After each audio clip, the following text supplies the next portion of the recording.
आप जब छोटे से बच्चे थे, न्यूली बॉर्न,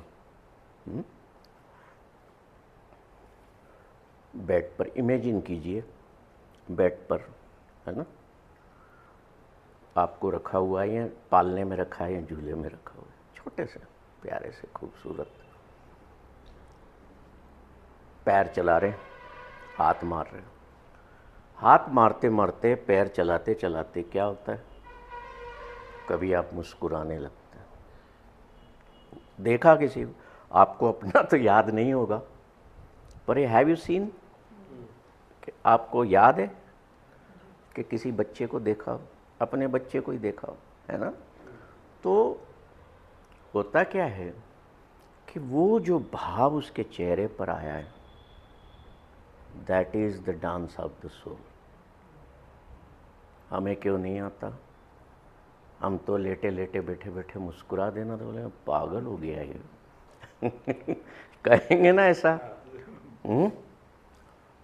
या कोई पूछे क्यों भाई तू बैठे बैठे क्यों मुस्कुरा रहा है, अरे मेरे को वो पिछली बात याद आ गई। पर उस बच्चे को ये चीज़ नहीं आई थी, उसको इसलिए ये भाव आया क्योंकि वो, ये समझ लीजिए आपके, नया जो जीव आता है संसार में, वो एक नोबलनेस, प्यूरिटी और माइंडलेस होता है, that comes with zero mind. अभी मेरा माइंड जीरो हो जाए ना, तो शरीर में होने वाले दर्द का भी एहसास मुझे नहीं होगा। एहसास क्यों होता है? क्योंकि हमारा माइंड वह पहुंच रहा है, वो बता रहा है भैया भाई साहब पैर में दर्द हो रहा है आपको, है ना। वो डांस ऑफ द सोल हमें अपने जीवन में भी पुनः लाना है, चाहे कैसे भी लाओ, चाहे म्यूज़िक के रास्ते लाओ। म्यूज़िक इसका बड़ा एक खूबसूरत तरीका है ना। जैसे मान लो मैं हारमोनियम बजाता हूँ, बजा रहा हूँ, तो I will play it for my own self, for my own soul, कि वो नाचने लगे भीतर, आनंद जब उठना शुरू होगा भीतर, that is the meaning that your soul is dancing, it is creating joy, happiness within. पर आप जब बैठो कि दूसरों को मैं सुना रहा हूँ, दूसरों के लिए कर रहा हूँ, then this feeling will not enter you. अकेले बैठ जाओ, कहो कि आज मैं चल, ए कन्हैया आजा, तेरे को तेरी ही बात सुनाता हूँ, या नानक आ जाओ तुम्हें तुम्हारा ही शब्द सुनाता हूँ, देन इट विल क्रिएट। अब हम लोगों के साथ दिक्कत क्या है, हम जैसे जैसे उम्र में बढ़ते हैं ना, बहुत सारी चीज़ें हम पाल लेते हैं जीवन में, चिंताओं में, कल क्या होगा, उसका क्या होगा, इसका क्या होगा, बिजनेस चलेगा कि नहीं चलेगा, घर कैसे चलाऊंगा, ये क्या हो जाते हैं सब हमारे लिए अनपेड गेस्ट। एक पेइंग गेस्ट होता है ना, रखा हुआ है किसी को घर में, वो पे करता है, आप उसको सब चीज़ प्रोवाइड करते हैं, ये आपके भीतर एज ए अनपेड गेस्ट के रूप में बैठ जाते हैं, और आप उनको पाल भी रहे हो, पोस भी रहे हो और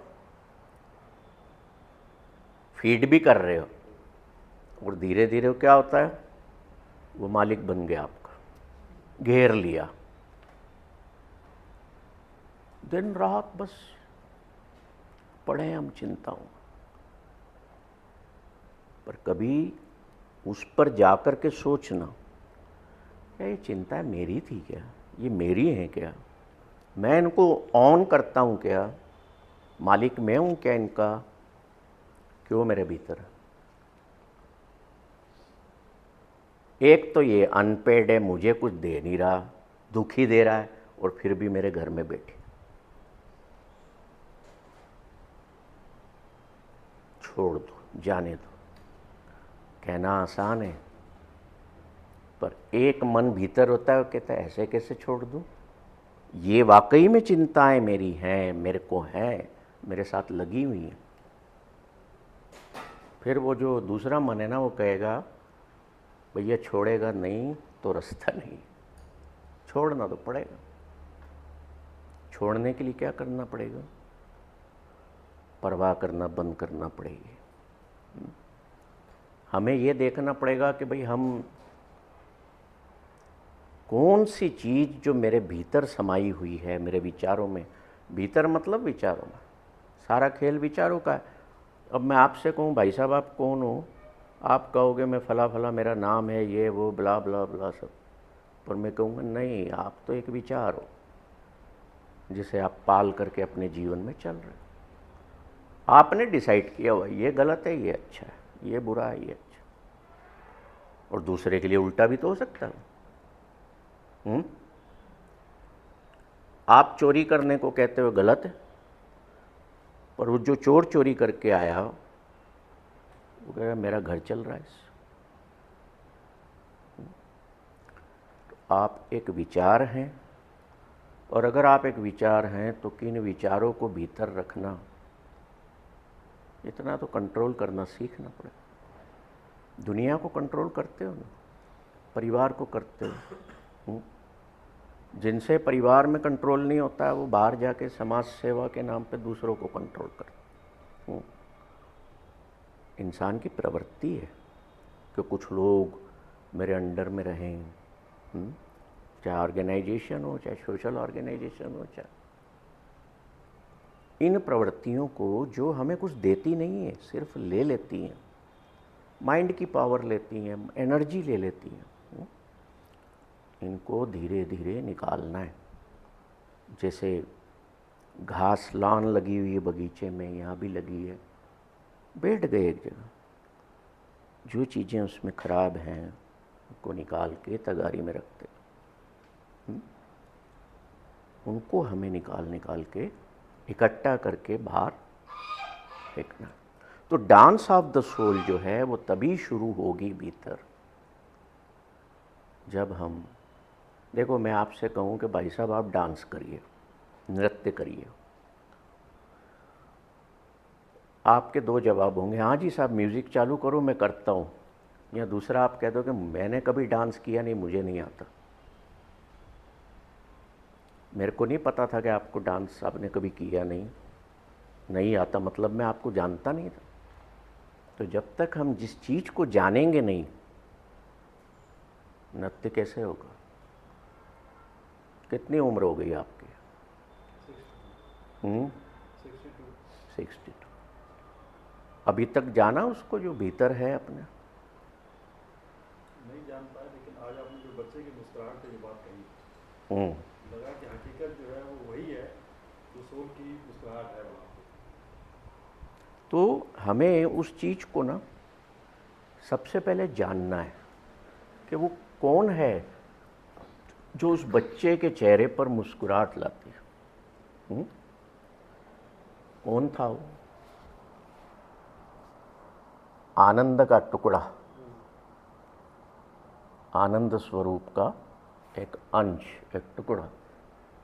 हम कहते हैं ना ईश्वर आनंद स्वरूप है, कहते हैं। तो उसका अंश ये भी कहते हैं हम कि हम तो ईश्वर का हमारे भीतर अंश है, एक श्वास है। कैसे बनी वो?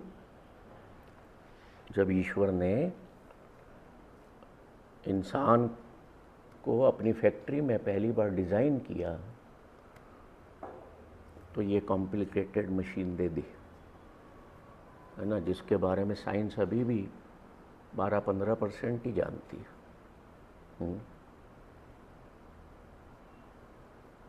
उनकी लेबोरेटरी में मैं गया, भगवान की लेबोरेटरी में, मैंने कहा भाई बताते नहीं ये इतना रफड़े वाला क्यों बनाया, क्यों नहीं सिंपल वे में? कहीं कुछ तो कहीं कुछ तो, कितने किलोमीटर की नाड़ियाँ और कितनी इंस्टेंटाइंस, कितने लंबे इंस्टेंटाइंस कहते हैं ना, हैं आतड़ियाँ।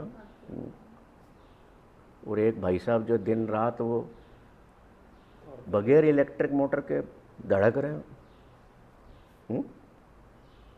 और जिसको कहते हैं वो धड़कना बंद कर दे तो भैया ले जाओ, हो गया काम ख़त्म। तो काम ख़त्म क्या हुआ? That soul, that element has left you, इसलिए वो धड़कना बंद हुआ। हम कहते हैं हार्ट अटैक आ गया, नसें ब्लॉक हो गई, डायबिटीज़ बहुत थी, but that element is a part of a tiny, बड़ा माइक्रो पार्ट है हमारे पास में उसका, आनंद स्वरूप का। तो वो जब आनंद में आती है, देन डांस स्टार्ट्स। अब भाई साहब आप किसी शादी में गए, वहाँ बैंड बज रहा है, बहुत ढोल भी बज रहे हैं, और आपको बारात निकलने के पहले उन लोगों ने अलग कमरे में ले जाके पिला दिया थोड़े, है ना, होता है ना ऐसा। तो क्या हुआ? आप अपना माइंड खो चुके हैं, आप किसी और धुन में सवार हैं।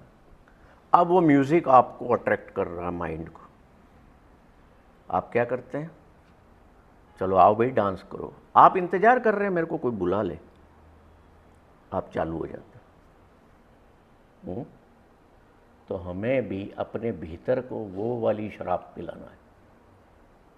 ये नानक कह रहे हैं, मैं नहीं कह रहा हूँ। नानक कह रहे हैं कि मुझे तो वो शराब पीना है जिससे, वो एक जगह गए थे तो उन्होंने कहा लो स्वागत में शराब रख दी। वो कहने लगे नहीं, मुझे तो वो शराब चाहिए जिससे मैं, जिसका नशा कभी भी ना उतरे और मैं उसकी याद में नाचता रहूं। बुल्ले शाह ऐसे ही नाचते थे। तो वो जो नाच है, वो जो नृत्य है आत्मा का, वो ही पाना हमारे जीवन का मकसद है। अब उसको हम ये समझें शॉर्ट में, आप ये पुस्तक पढ़ेंगे तो आपको बड़ा मज़ा भी आएगा। और एक एक सूत्र जो पीछे हैप्पीनेस पर दिया है, 135 के 140 सूत्र हैं, वो सारे डांस सूत्र हैं।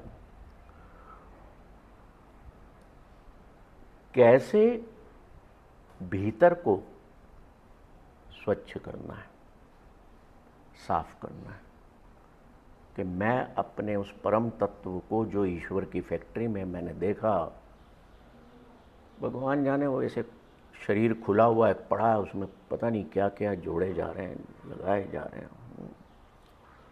फिर एक मशीन से वो लाल रंग का पानी, जिसको ब्लड कहते हो, वो भरा जा रहा है। ऊपर छत पे टंकी लगी हुई थी ब्लड की, अनुराग जी, उसमें से पाइपलाइन के थ्रू आ रहा है। एक नर्स आती है परी, और वो परी ब्लड डाल देती है। फिर कुछ और भी तरीके के केमिकल्स हैं, फिर वो ब्रेन उठा के लाते हैं, बन गया है, प्रोसेस्ड हो गया है। तो जैसा ब्रेन हुआ, प्रोसेस हुआ ना, वैसे ही हम हरकतें यहाँ आके करते हैं। हमारी प्रोसेसिंग, प्रोग्रामिंग बेसिक। अब मैंने कहा ये तो लेटा हुआ है, जिंदा कहाँ है? Then comes the God. मैं देखता हूँ उस लेबोरेटरी में, ईश्वर की लेबोरेटरी में ईश्वर आ रहे हैं। नो आकार, no shape, no face, just a light is coming. और वो उसके मुंह में फूंक मारते हैं। क्या करते हैं? फूंक मारते हैं। फूंक मारने से उसकी श्वास चालू हो जाती है, और आत्मा का उस परम आनंद का एक छोटा सा पीस कह लो, टुकड़ा कह लो, अंश कह लो, वो एंटर हो जाता है। तो आप धड़कने लगते हो। बना लिया सब भगवान ने पहला इंसान। चूंकि इतना कॉम्प्लिकेशन था, धरती पे भेजना था ना, तो परियों ने बोला, नर्सों ने बोला दूसरे भी डॉक्टर्स थे, सारे थे, कोई जोड़ने वाला, कोई सिलाई करने वाला। वो देखो उनका करिश्मा, पूरे शरीर में 2 जगह सिलाई है बस, वो डॉक्टर साहब बताएंगे आप। और कहीं भी नहीं, और सारा देखो प्लेन है ना, कहीं सिलाई दिख रही है? Only at 2 places. तो मैं खड़ा होकर सुन रहा था, मैंने कहा ये अब क्या बातें कर रहे हैं। तो ब्रह्मा जी कहते हैं कि देखो ईश्वर, मैंने इंसान का निर्माण तो कर दिया, पर अब ये बार बार मैं ये फैक्ट्री नहीं चला सकता। तो ईश्वर ने कहा एक बार और चलाओ, अभी तुमने एक पुरुष बनाया है, अब एक महिला बना दो। बनाया उन्होंने, जैसा डायरेक्शन थी वैसा किया। अब बोला इन दोनों को धरती पे भेज दो। बोले तो और नहीं रखना, कि 2 ही रखना है? बोले मैंने जो काम करना था ना, मैंने कर दिया है, अब तुम इस फैक्ट्री को बंद कर दो। बोले तो फिर? बोले अब ये जो गर्भ होता है माँ का, ये फैक्ट्री वहाँ चला करेगी, हम क्यों कष्ट करेंगे? उस दिन के बाद से माँ का गर्भ मैन्युफैक्चरिंग यूनिट हो गया। समझ रहे हो यादव साहब? आपका भी निर्माण ऐसे ही हुआ है उसी फैक्ट्री में। तो जब वो फूंक मारी गई, ये मैं मेरे मन से नहीं कह रहा हूँ कि फूंक मारी गई, इसको गुरु ग्रंथ साहब में बताया गया है कि वाजा पवन बजाया। ये बाजा ही एक तरह से बज रहा है ना, ये शरीर पवन डाल करके इसको जिंदा कर रहा। तो बच्चा पैदा हुआ है, नहीं रो रहा है, तो क्या करते हैं? रुलाओ इसको, थप्पड़ भी पड़ती है, नहीं रो रहा तो रोने लगता है ना, तो श्वास फेफड़ों में जाने लगती। पर उसका एक मीनिंग और है कि भैया तू आ तो गया ईश्वर से मांग मांग के इस धरती पर ये ध्यान रखना, यहाँ थप्पड़ें बहुत पड़ती हैं, जूते बहुत पड़ते हैं, सफरिंग बहुत आएगी। ये पहली निशानी है जो तेरे को पड़ी है, आसान नहीं है। क्या आसान है? तो हम अपने भीतर उन चीज़ों को लेके बैठे हैं, दूसरों के प्रति एक्सपेक्टेशंस, दूसरों के स्वयं से भी एक्सपेक्टेशन, हर चीज़ तो भर के बैठे हैं। उनको हम अगर निकालेंगे नहीं तो you can not experience the dance of the soul. अब मेरे एक बहुत ही करीबी हैं, उन्होंने इस पुस्तक को पढ़ा। बोला मैंने पढ़ तो लिया पर मेरे को पल्ले कुछ नहीं पड़ा। तुम कहीं पे सितार की स्ट्रिंग्स की बात कर रहे हो, कहीं पे तुम बेगमपुरा में ले गए हो।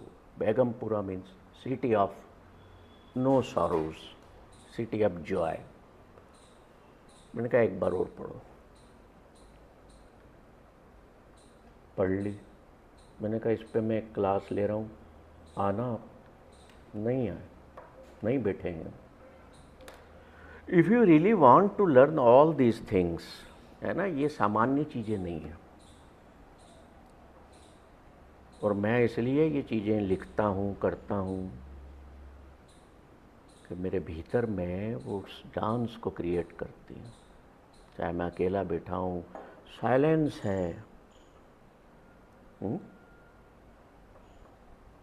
यहाँ जैसे लोग आते हैं बोलते बड़ी शांति है यहाँ। मेरे घर के ऑफिस पे आके बोल सर जाने का मन नहीं कर रहा है, बहुत बहुत ही अच्छी वाइब्रेशंस आ रही हैं। बात ये है, चाहे आपका क्लिनिक हो चाहे आपका ऑफिस हो, उसका जो वाइब्रेशंस है वो ऐसे होना चाहिए, आपको क्रिएट करना है कि जो भी एंटर होना उसका भाव बदल जाए। इतनी पॉजिटिविटी वहाँ हमें रखना चाहिए।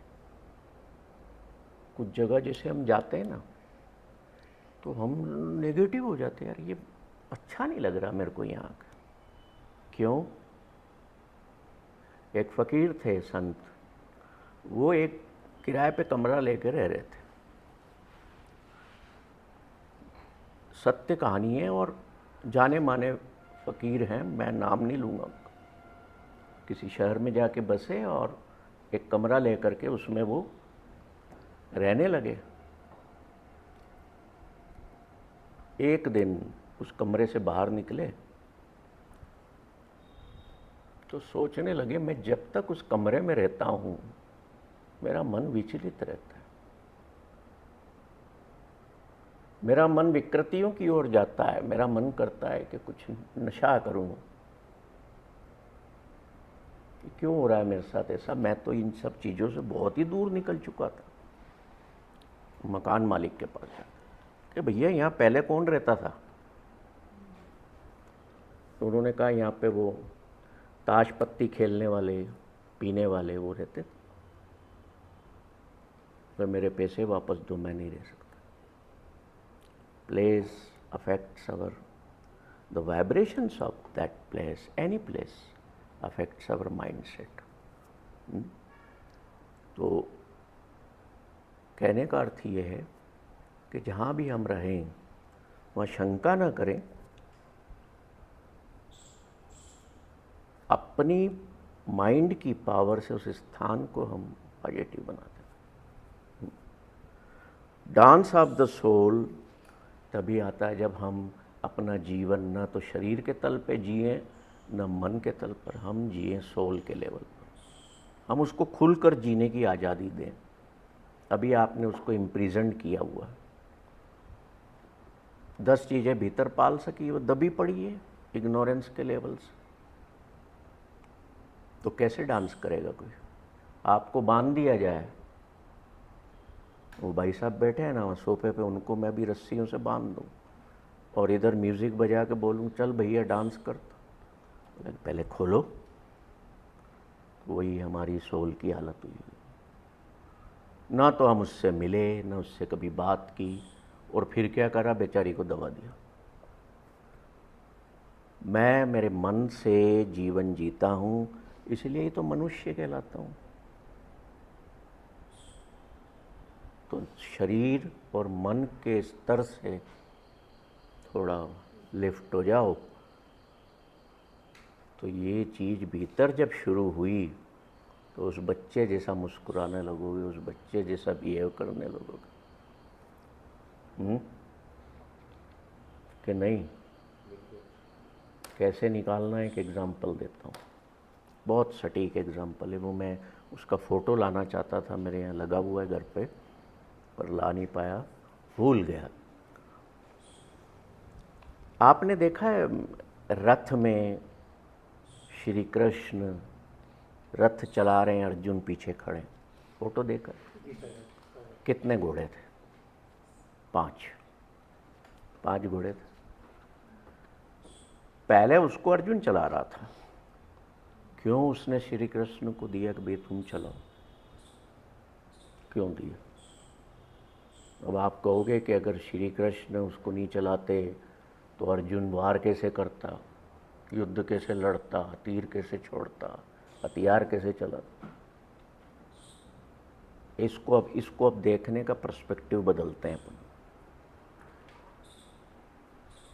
जब तक अर्जुन स्वयं उस रथ को दौड़ा रहे थे, 5 घोड़े उसके कंट्रोल में नहीं आ रहे, तो पांचों अलग अलग डायरेक्शन में ले जाते, कोई इधर खींचता, कोई इधर खींचता, कोई इधर।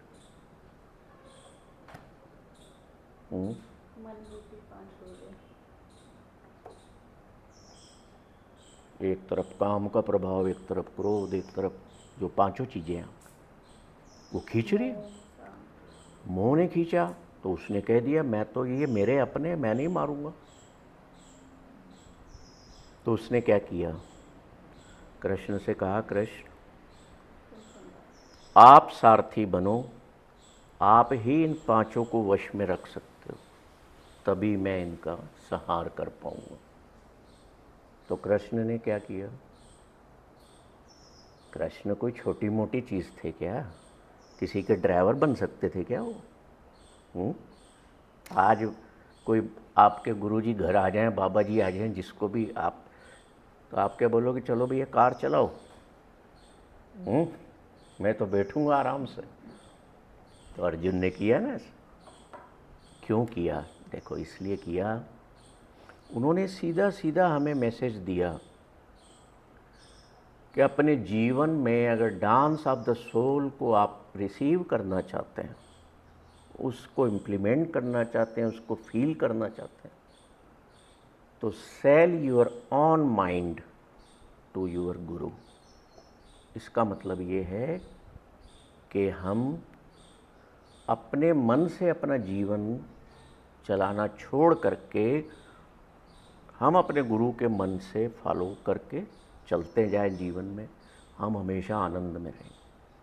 पर वो गुरु, वो जो मार्गदर्शक है या मेंटर है या गाइड है, वो उस ऊंचाई का जो आपसे ऊंची हो, आपसे हाइटेंड हो, वैसा होना चाहिए। और अगर आपने अपने से नीचे वाले को बिठा दिया तो और कबाड़ा ही करे। तो दैट वाज द रीज़न कि Krishna took command of all the 5 horses and allowed Arjun to feel the dance of the soul.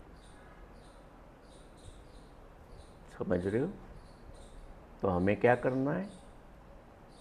हमें भी अपनी जो माइंड की कमांड है उसको धीरे धीरे ग्रेजुअली सौंपना शुरू करो। भैया बताओ, तुम बताओ क्या करना है इस विषय में, ठीक, जो तुम बताओगे मैं आंखें मीच के कर डालूंगा। देन ओनली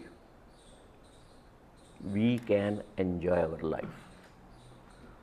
नहीं तो अपने मन से तो आपके भीतर लाखों करोड़ों चिंताएं आने वाले समय की और पुरानी बातें जो हैं भर रखी हैं भीतर, वो कहाँ छूटेगी? मेरे पास ये था, अब नहीं है, अब आगे होगा कि नहीं होगा। मेरे पास ये था, अब आज नहीं है, कल होगा कि नहीं होगा, वापस चिंता। तो इस स्टॉक के ऊपर हमने इसके जो इनविटेशन पे लिखा था, when we release the worry which we never owned, release word पे फोकस करो, देन ओनली हमारा जो बीइंग है वो आनंद में आराम कर सकता है। सोते हो ना रात को, रात को सोते हो, नींद आती है कि वो जाने क्या बात है सोते हैं रात को भाई साहब? आपका क्या नाम है? पार्थ। पार्थ जब रात को सोता है तब प्रदीप इसका पिता नहीं होता? क्या होता है बताओ? जब आप नींद में सो जाते हो, आपके सारे संबंध, सारे धंधे, कामकाज, नौकरी, पेशा, खाना पीना, घर, बैंक बैलेंस, सब खत्म। बोलो, होता है कि नहीं होता है? कौन किसकी पत्नी, कौन किसका पति नींद में? आती तभी है, नींद आती तभी है जब सब छूट जाता है। और आती भी है तो छूटा हुआ है ना, कि नहीं? आप क्या सोच रहे हैं? ये अभी जो क्वेश्चन अपन सबके सामने है, इसके आंसर सोच रहा हूँ, बढ़िया आंसर आना चाहिए ना, जो दुनिया में कार्य भी करे तो फायदा भी सबको, मतलब सबको ही होना। देखिए ऐसा है कि ये जो बातें हैं, ये जो चीज़ें हैं, ये लोग सुनना पसंद नहीं करते हैं। और छोड़ो जी, कहाँ यहाँ बैठ गए अपन, वहाँ 15 अगस्त पे नई फिल्म लगी है, चल के वो देख के आएंगे। द थिंग इज़ दैट हम संसार में रह कर के सब कुछ करें, कोई रोक टोक नहीं, पर अपना स्वयं के भीतर के उस मकसद को पाने के लिए भी कुछ करें, जो वास्तविक आनंद हमें मिले। मकसद एक ही है बस। वो कैसे मिलता है? जब आप ठीक उन 5 घोड़ों की लगाम अपने से हाइटेंड पर्सनालिटी को या गुरु को सौंप देते। मैं क्या करता हूँ, देखो मेरे सामने कोई भी समस्या आई, तो मैं क्या करता हूँ, अरे कौन दिमाग लगाए इस पर, जितना दिमाग लगाएंगे उतना परेशान होंगे। मैं कॉल कर लेता हूँ, मेरे 2-3 गुरु महाराज जी हैं, स्वामी जी, बाबा जी, ये बात है, क्या करना है? अरे इसमें तो पूछना क्या, सोचना क्या, नारंग साहब ये कर लो आप, बस मैं फ़ोन काट देता हूँ, आगे बात नहीं और कर डालता हूँ, जो होगा होगा। नल खुला हुआ है, बाल्टी भरी हुई है, तो पानी बाहर डुल रहा है, डुलता है ना, कहाँ जा रहा है वो? वेस्ट में। अपना हाल भी यही, ये भीतर भरा पड़ा है और भरा पड़ा है। अब आप उसमें ज्ञान डालो और अज्ञान डालो, कुछ भी डालो, इट विल नॉट अफेक्ट, बह जाएगा। तो पहले बाल्टी खाली करो।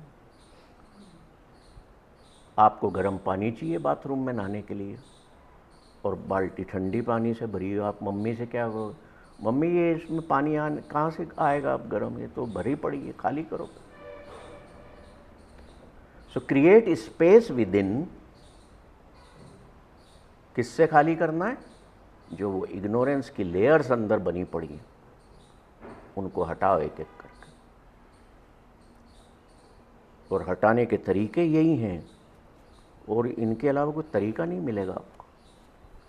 जीवन को समझना, जीवन कैसे चलता है, और गहरी बातों में उतरना, उससे ये खाली होने लगता है।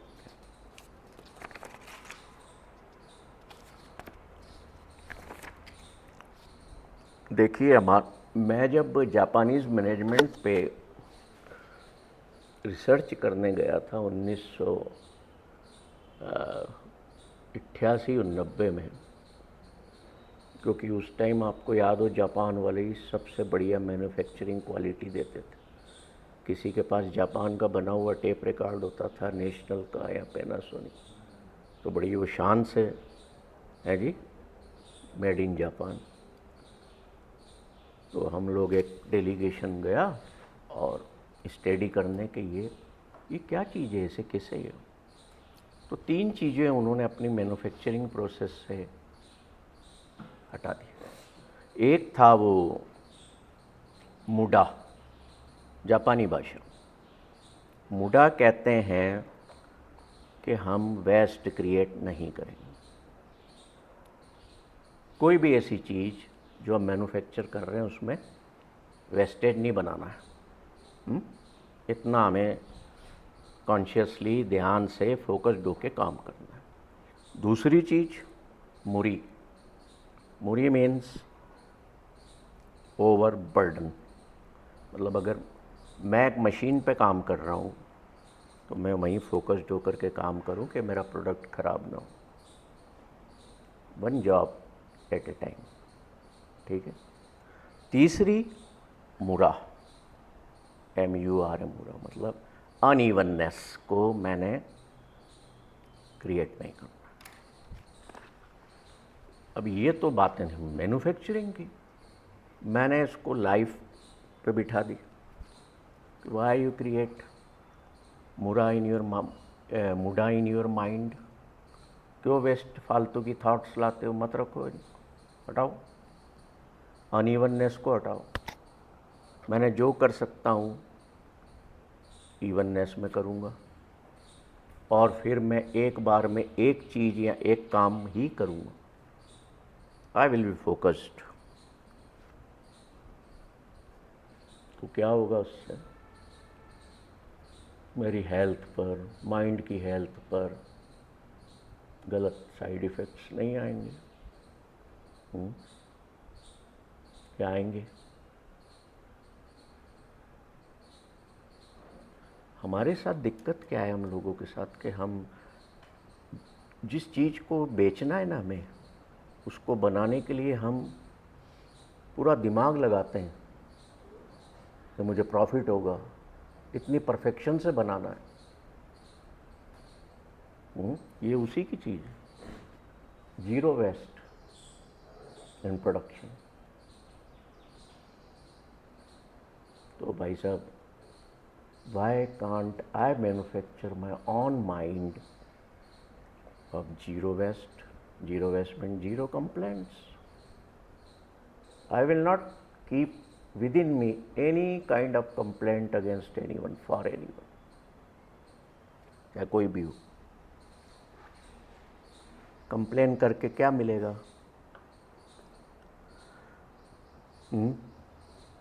अपना ही नुकसान। Zero waste means zero complain.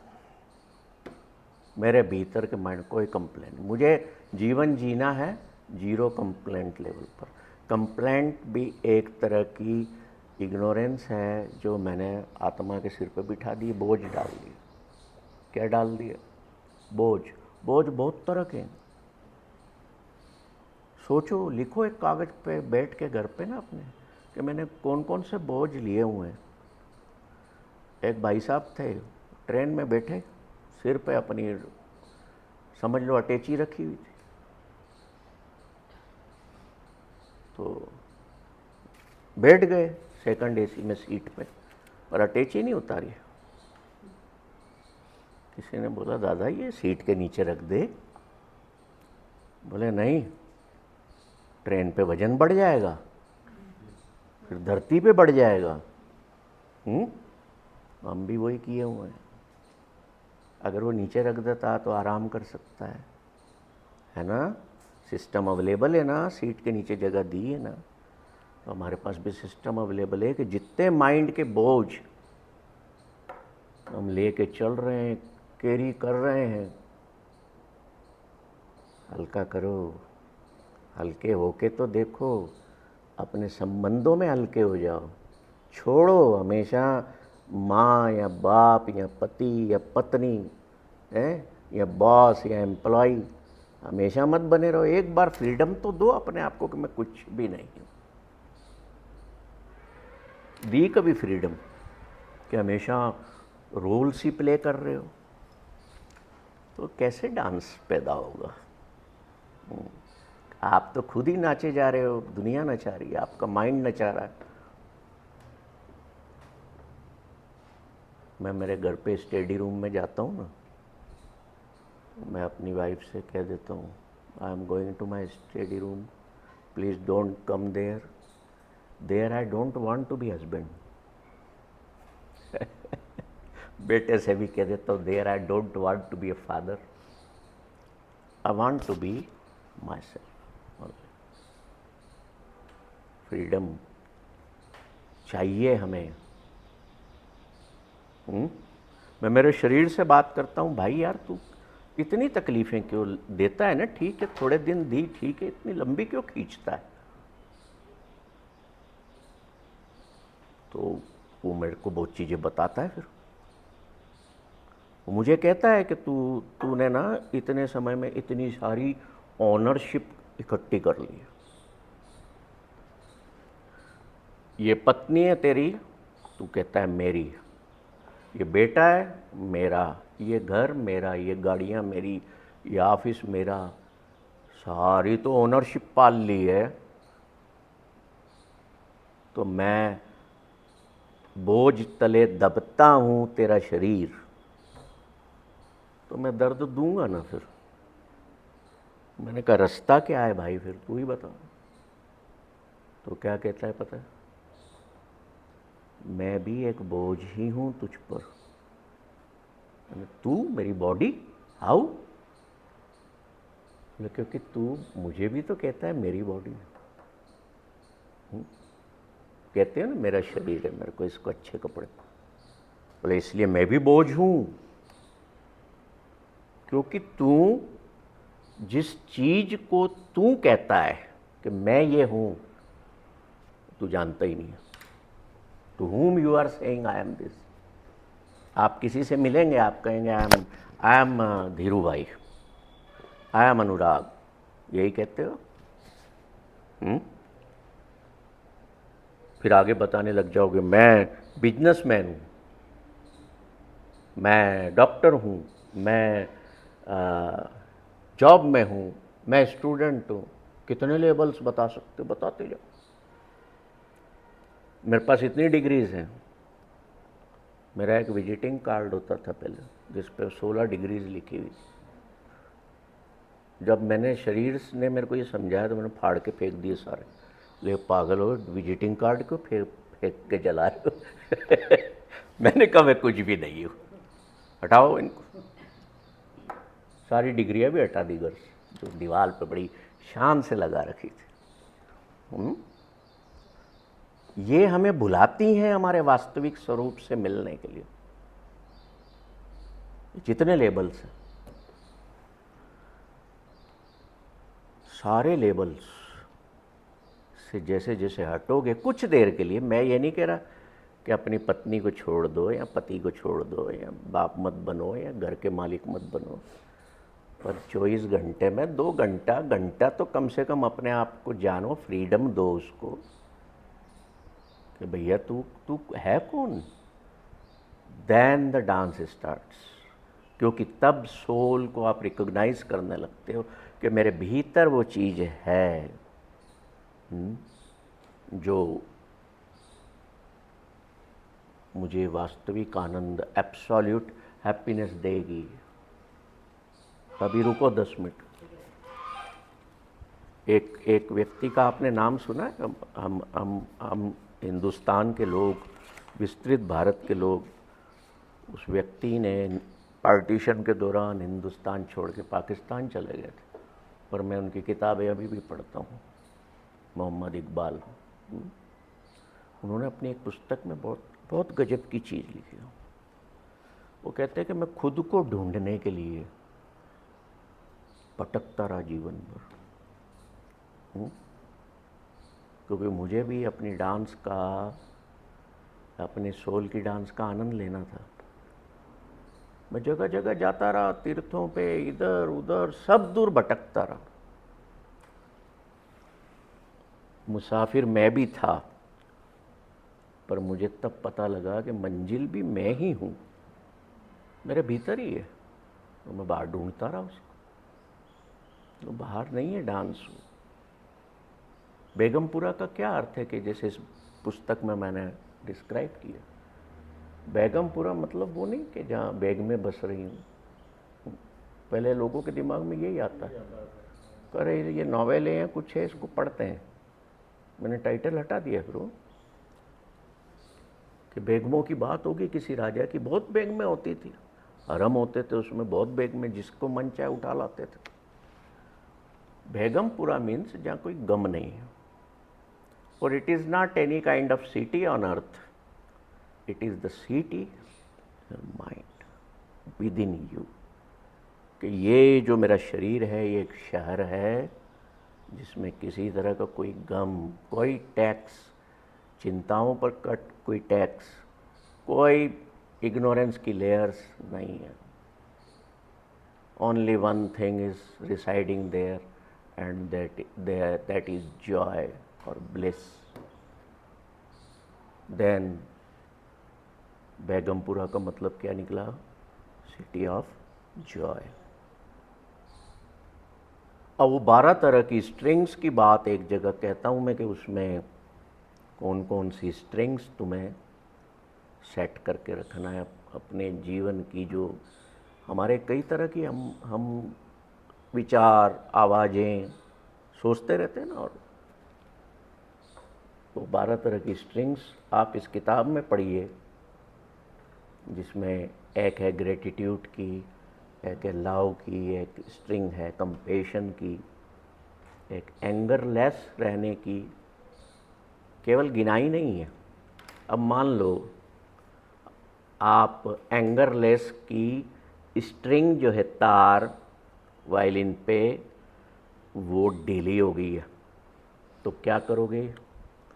उसकी ट्यूनिंग करोगे कि ये आउट ऑफ ट्यून जा रही है। करते हो ना आप? वायलिन की स्ट्रिंग सेट करते हो ना? आपकी वायलिन में कितने स्ट्रिंग्स हैं? 4। ऐसे 12 की भी आती है। तो हमने वो 12 की बात कर रहे हैं। अब नो एंगर लेस होने वाली जो स्ट्रिंग है वो ढीली पड़ गई, मतलब आप किसी पर गुस्सा कर रहे हो। उसकी ट्यूनिंग करना है, आपने वापस उसको टाइट किया या सुर में लाए। ऐसे ही हमारे भीतर भी हमें वापस ट्यूनिंग करना है। तो ट्यूनिंग्स कैसे करना है, this book will tell you. नहीं समझ में आएगा, पढ़ना। Come in next master class with that question, I will explain you. आत्मा ईश्वर का अंश सब मानते हो ना, हैं? और ये भी मानते हो कि हमारे भीतर वही है। तो फिर सोचो कि मैं कौन कौन से काम ऐसे कर रहा हूँ जो नहीं करना चाहिए। पहली बात, ओनरशिप छोड़ो। ओनरशिप छोड़ोगे तो चिंताएं खत्म होने लगेंगी। बता रहा हूँ, बीच में अधूरा रह गया था, उत्तर बता रहा हूँ।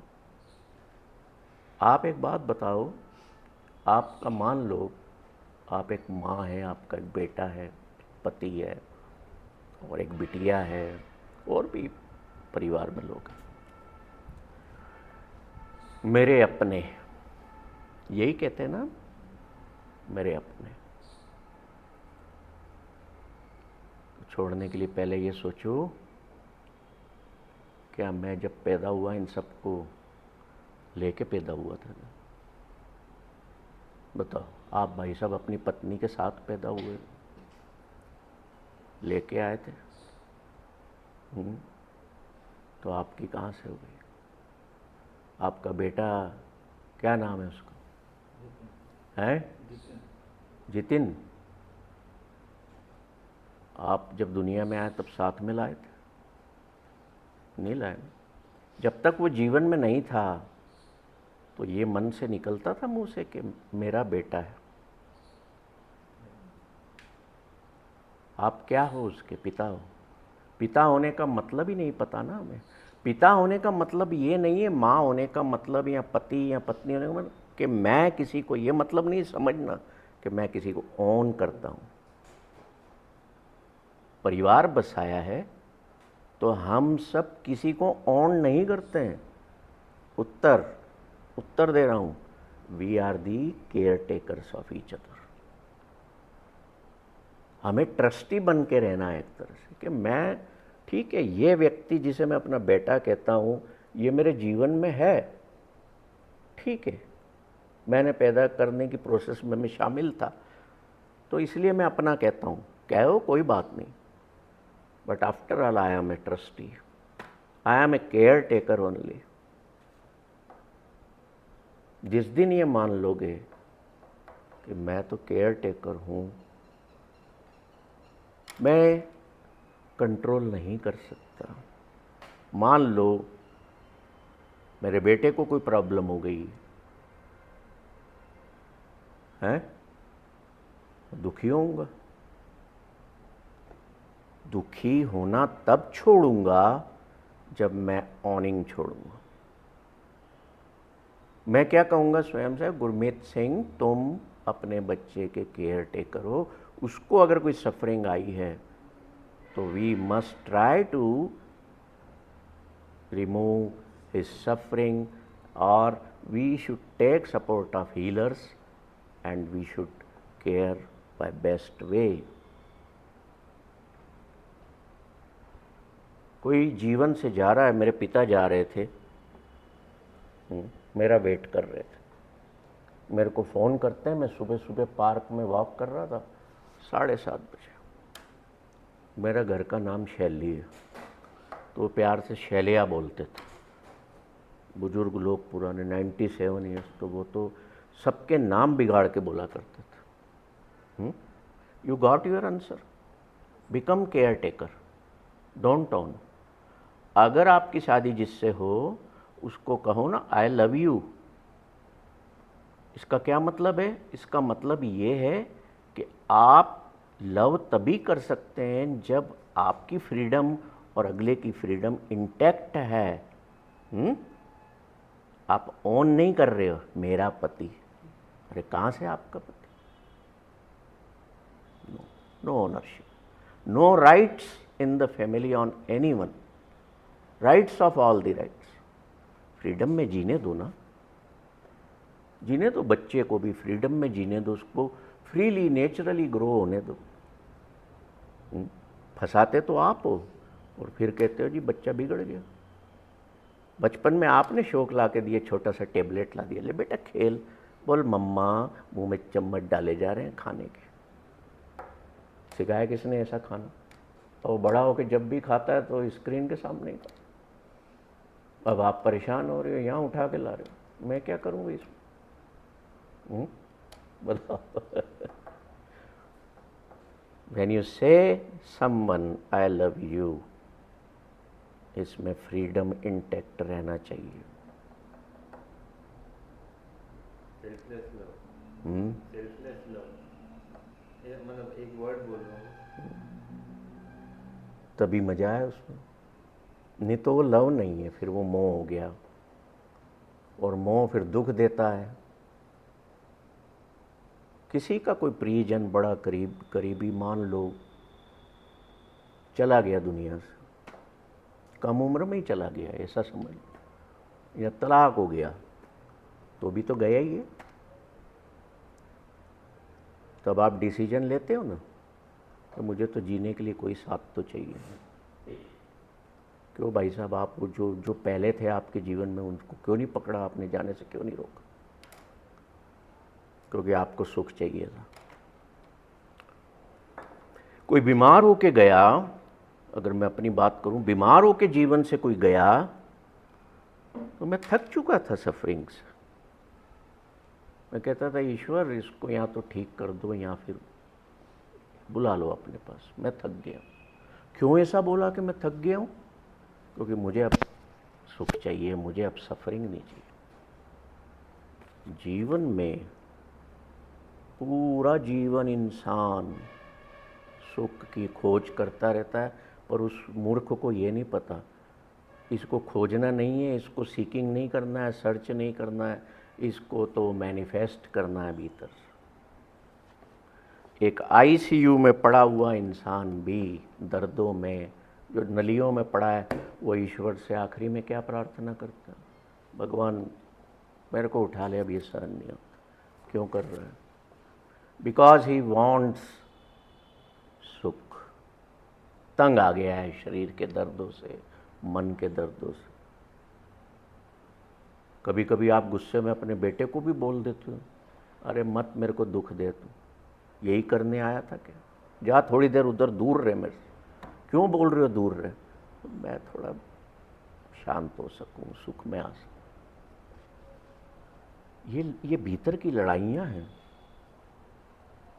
इन भीतर की लड़ाइयों को हम इनसे पार नहीं पाएंगे या हम आगे नहीं बढ़ेंगे तो we can not feel that dance. समझ में आया कुछ? मैंने आपको जितनी शॉर्ट में चीज़ें बता सकता था कि एक तो अनबिकम होना सीखो, अपने रोल्स में मत बने रहो। अगर आप मान लो दिन रात किसी एक ही व्यक्ति की चिंता करे जा रहे हो है, तो अपन भी मेंटली बीमार हो जाएंगे, बीपी भी, न सब गोलियां चालू है ना। मेरी चल रही है, सब चल रही है, पर मैं ये सोचा कि अब ये बढ़ना नहीं चाहिए। फिर डॉक्टर साहब के पास है ना, ब्लड प्रेशर रहता, तुम गोली खाओ। शुरू के 4 दिन टेंशन हुआ कि और बीपी की गोली लेना पड़ेगी। 5वें दिन में सोचे लेना नहीं, इतनी सी गोली मुंह में डालना काय की, अपने क्या करना। रिलैक्स, दवाई खाना है, 4 गोली खाना है, खा ली, रिलैक्स। अब वो अपना काम करने दो ना उसको, उसकी चिंता करोगे वो काम भी नहीं करेगा।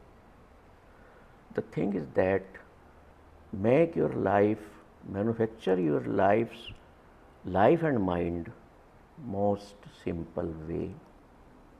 संसार में तो भाई साहब कचरा इकट्ठा करने के लिए बहुत है आपके पास, जितना मर्जी इकट्ठा कर लो कम है। मूरी और मूरा का टूट गया। है जी, मूरी और mura use to use in life for mind. 3 बताए थे ना मैंने। हाँ, मूड़ा, मूरी एंड मूरा। तो मूड़ा में तो नो कंप्लेंट। नहीं, muda is waste, no waste. Muri for mind. Mind में मतलब वेस्ट क्या है? गलत विचार है, फालतू की प्रोसेसिंग करके आपके बारे में मैं अभी गलत सोचता रहूँ ऐसे बैठ के, तो I am creating waste within.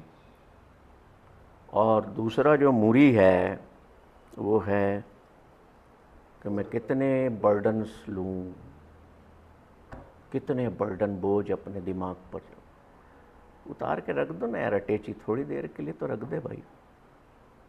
और एक होता है मूरा। इसका जो अर्थ है कि जो मेरे भीतर आप देखो कि फ्लक्चुएशंस होते हैं मूड के। मैं चेतना पे जाता हूँ, दूसरा मन बोलता है अरे नहीं छोड़ो नहीं जाना। मेरे साथ भी होता है ऐसा, अरे कहाँ आज मास्टर क्लास रख लिए, रात तो सामने पार्क में पार्टी चल रही, लोग आलू बड़े पोए हैं, संडे ये सब खा रहे हैं, देखो। डॉक्टर साहब तुम कहाँ जा रहे हो यार? खुद ही बोल रहा है एक मन। सो दिस अनइवननेस नेचर ना हो। और इसमें डांस ऑफ द सोल के लिए रास्ता क्या बताया है? आपने एक सैंड पेपर देखा है जिससे घिसाई होती है? वो सैंड पेपर अपना के घिसाई करो उसे। वो कैसे करना है मैं नहीं बताऊंगा, पढ़ना है इसमें। जीवन के कष्ट है ना, तकलीफ़ें हैं, ये सैंड पेपर है, उनसे परेशान मत हो, घिसने दो। अरे ज़्यादा से ज़्यादा क्या होगा, मरेंगे ना, तो है ही है, मरना तो यही है। What is our target, final destination? To die, merge within the earth. तो काय को सोचे? यही एक सत्य है सर, सबको जानना। ये सत्य जीवन भी है। देखो ये आप पता नहीं कहाँ से उठा के लाते हो। What we are sitting here, it is ultimate truth. किसने कह दिया मौत ही सत्य है? नो, मैं नहीं मानता। जीवन है तो दर्द हो रहा है कहीं, तो वो भी हो रहा है ना, वो भी तो सत्य है। पर बात ये है, हमारी थॉट प्रोसेस का रिफाइनमेंट नहीं होता। हमने किसी बाबा से सुन लिया या किसी से कह दिया है संसार मोह माया है, मत अपने पास रखो, सब मेरे को दे दो। तो मेरे लिए मोह माया नहीं है, मेरे को बोलने के लिए आप लोग कि जेब में जितने नोट हैं रखो यहाँ, मत पालो इनको। Dance of the soul is the most beautiful dance or a thing which you can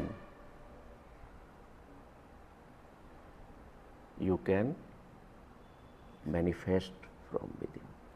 भीतर का कचरा साफ करो, छोड़ो। ये मुट्ठी है ना, इसमें आपने हजारों चीजें पकड़ के रखी, फिजिकल ही नहीं, मेंटल भी, माइंड भी की भी बहुत सारी चीज़ें, इमोशनल भी। रिलीज करता, छोड़ा। आज मैं छोड़ता हूँ, मैं कर चुका हूँ। मेरा बेटा अभी परसों नरसों नई कार उठा के ले आया कि पापा अपने आप पैसे देते रहेंगे श्याम अंकल से।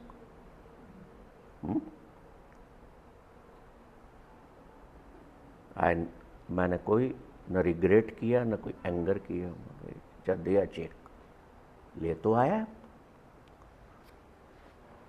छोड़ो, जो हुआ छोड़ते जाओ, जो हो रहा है छोड़ते जाओ। क्या तुम अभी बाहर निकलती हुई श्वास को पकड़ के रख सकते हो? 2 मिनट के लिए अपनी श्वास मत लेना, रोको अंदर उसको, कहानी खत्म हो जाएगी। छोड़ते हो ना, अंदर आई फिर गई, वो काम ईश्वर कर रहा है लेने का छोड़ने का, वो आत्म तत्व कर रहा है, सोल कर रही है। होल्ड कर सकते हो कितनी देर तक? 2-4 सेकंड, 5 सेकंड, 10 सेकंड तक करोगे। ज़्यादा देर कर ली तो राम नाम हो गया ना सत्य, भाई साहब, राम नाम सत्य। तो इसलिए जस्ट रिलीज द थिंग्स, खोल दो अपनी मुट्ठी, मैंने खोल चुका हूँ। जो आ रहा है आण दो, आओ जी, जी आया नू। जो जा रहा है, चाहे जीवन से जा रहा है, चाहे पॉकेट से जा रहा है, को इसका इतना ही मेरी जेब में समय था। समझे कि नहीं समझे? अब क्या हो गया देखो, मैं फंस गया वापस। आई एम कंक्लूडिंग, ये मैंने किताब लिख दी और आखिरी में लिख दिया कि भैया छोड़ दो। अब मेरे पास मेल्स आने लगी, हाउ टू रिलीज। मैंने एक किताब और लिख के भेज दी वहाँ, मुट्ठी खोलो और छोड़ो, मौज में रहो, इंग्लिश टाइटल। अब उसका हिंदी संस्करण प्रिंट हो रहा है, मुट्ठी खोलो और छोड़ो, मौज में रहो। और उसको लिखा पता है कैसे? बड़ा सुंदर तरीके से मैंने उसको इंटरेस्टिंग बनाया कि एक सरदार जी हैं, मतलब हूँ मैं वो, नाम रखा किताब में सर मैंने उनका सिंह साहब। और मेरी जो बिटिया थी ना, अब देखो मैं अभी भी कहता हूँ मेरी बिटिया थी, सांसारिक रूप में कहना पड़ता है।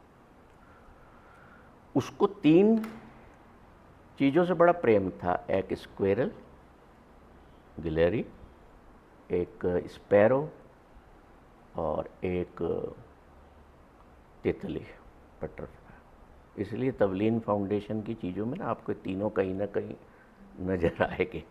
तो मैंने कहा चलो मैं स्पैरो से बात कर रहा हूँ, क्योंकि sparrow is very intelligent always. अब तो दिखती नहीं है अपने को, मोबाइल टावर्स के कारण ख़त्म हो गई। In that book there is a conversation between me and sparrow. और तवलीन ने उस स्पैरो का नाम रखा हुआ था जो हमेशा आके दाने चुगती रहती थी, फुदकी।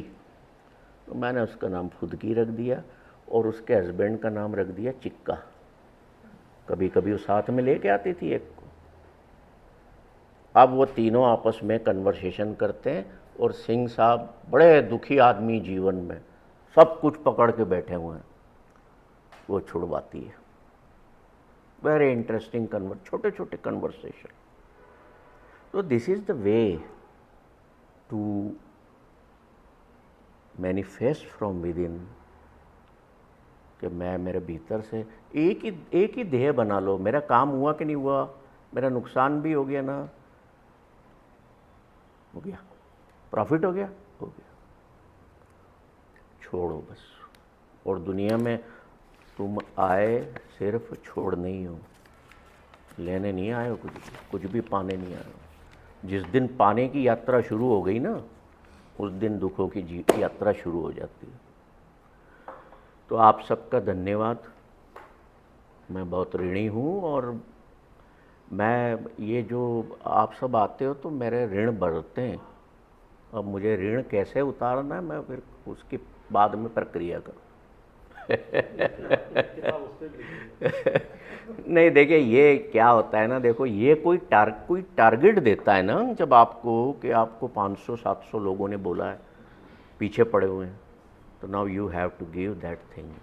तो उसमें मजा आता है। देन योर सोल डांस, वो डांसेस, शी डांसेस, और आप फिर उस मस्ती में डूब के क्रिएट करते हो। अभी जो मैं ये काम कर रहा हूँ देखो, वो मैं किस पे कर रहा हूँ?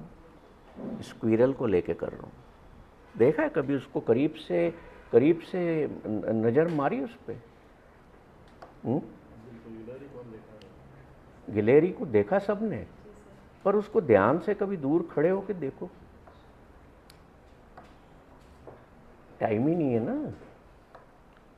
कहाँ टाइम है? हमारे यहाँ साहब एक इलेक्ट्रिक का पोल था, हम्म। गिलहरियाँ उस पर रहती थी। तो मैं सोचा तो उन्हें कैसे भोजन दूँ, हम्म। क्या चीज़ें दूँ। तो मैं एक धागे में बांध के लंगर बनाया मैंने, और उसमें रोटी का टुकड़ा डाल के मैं उसे फेंक देता था। कभी कभी वो तार के बीच में ऐसे लटक जाता था जाके। उसकी प्रक्रिया ऐसी रहती थी, खाने के साथ किसी भी तरीके से वो वहाँ पहुँच जाती थी और खाती थी। हाँ, पूरा Mumbai. We must watch the nature. आप किसी भी तकलीफ में हो ना भाई साहब, ये मैंने मेरे प्रैक्टिकल लाइफ में मेरे साथ हुआ है। मैं किसी भी प्रॉब्लम में हूँ, तकलीफ़ में हूँ, मैं नेचर के पास गया हूँ, वहाँ उसने मुझे जवाब दिया और मैं हील हुआ। यही वही रीज़न है कि मैं इतने पेड़ों और इनमें पक्षियों में और इनमें रहता हूँ। यहीं नहीं, मेरे घर पे भी। क्यों? क्योंकि यही ईश्वर है, यही हीलर है, और यही सॉल्यूशन प्रोवाइडर भी है। हम हो क्या गया, हम आजकल बंद घरों में रहते हैं, आर्टिफिशियल इक्विपमेंट्स के साथ रहते हैं। वहाँ कोई दर्द बांटने वाला नहीं होता। दर्द, अब आप बोलोगे पेड़ कैसे दर्द बांटते हैं? ये दर्द बांटते ही नहीं, ये हमारा दर्द हर लेते हैं। मतलब हम दर्द अपना इनको बांट सकते हैं और ये हर भी लेते हैं।